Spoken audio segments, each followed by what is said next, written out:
기존엔 아동 학대라는 단어가 없었어요. 아이는 그냥 아이는 약간 그냥 낳아놓으면 자라는 약간 그런 식이었죠. 그러다가 1983년에 한국 어린이 보호회라는 회가 생겼어요. 근데 이게 만들어지고 나서 몇 년 있다가 하도 참여가 없어서 망했어요. 그때는 아이를 왜 보호해야 돼? 내가 그냥 뭐 잘 키우고 있는데 이런 생각이었던 거죠. 그래서 아무런 신고가 안 돼서 1984년에 한번 망했습니다. 그리고 1990년에 보호협회라든지 재단 운영이 시작이 됐어요. 근데 우리나라 약간 뿌리 깊은 체벌 문화가 있죠. 체벌 문화가.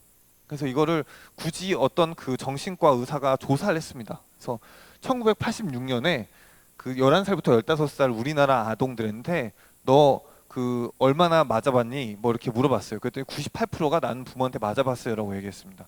체벌에 대한 개념은 이게 지금 이제 그 시절이 아니잖아요. 뭐 이렇게 체벌을 이렇게 대물림 되면 안 됩니다. 그래서 저 그 속해 있는 아동보호 단체들이랑 사랑의 매는 없습니다. 이런 캠페인 하고 있어요. 그래서 체벌은 당연히 아이를 다치게 하고 맞아도 되는 나이라든지 안전한 체벌도 없다가 우리가 지금 그 현장에서 주장을 하는 겁니다. 그래서 체벌의 시절은 당연히 끝났어요. 더 이상 되면은 안 됩니다. 그래서 아동 학대가 어디까지 우리가 볼 것이냐, 아동 학대 범주를 어디까지 넣을 것이냐에서 가장 진보적인 방향으로 정합니다.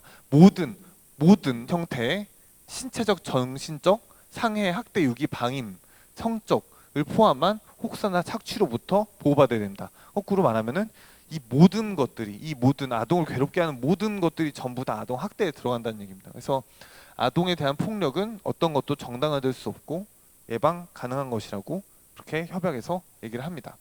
그래서 학대 행위자와 피해 아동 관계가 부모가 80.5%예요. 그래서 이게 그 아이 컨택 캠페인도 이 부모 교육, 그다음에 아이 양육자 교육이 그냥 그 아이를 그냥 때리지 맙시다 보다 이 교육 자체가 가장 중요하다. 이렇게 판단을 하는 겁니다.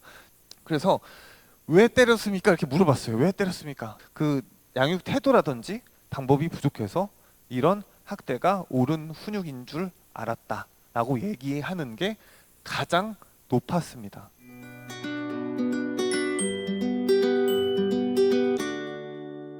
아동은 성인의 권위에 복종하고 수동적이고 무력하고 통제돼야 되고 이렇게 우리가 전통적으로 생각을 해요. 근데 새로운 그런 아동의 그 인권의 개념에서는 아동 권리 주체고 잠재 능력이 있고 자신만의 관점이 있고 견해라든지 경험이라든지 희망 자체가 어른들과 다를 뿐이며 그래서 완벽히 독립된 주체라고 이렇게 생각을 하는 그런 추세입니다.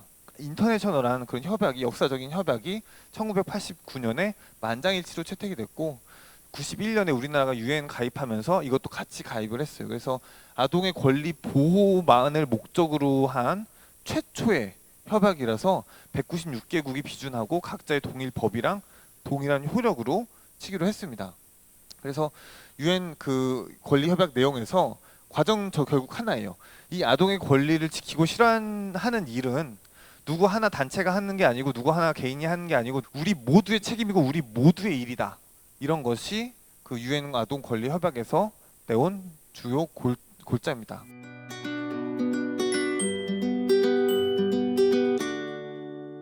부모는 여기서 정서적 유대랑 애정을 계속 공급을 해줘야 됩니다. 애정이라는 게 실은 아주 인간에게 아주 쾌감이에요. 이 안정적인 쾌감이. 그래서 이런 것들 계속 누가 공급을 해줘야지 정신 상태가 안정이 되는데 그게 아동이 받아야 될 권리고 그것들을 부모가 또 해줘야 됩니다.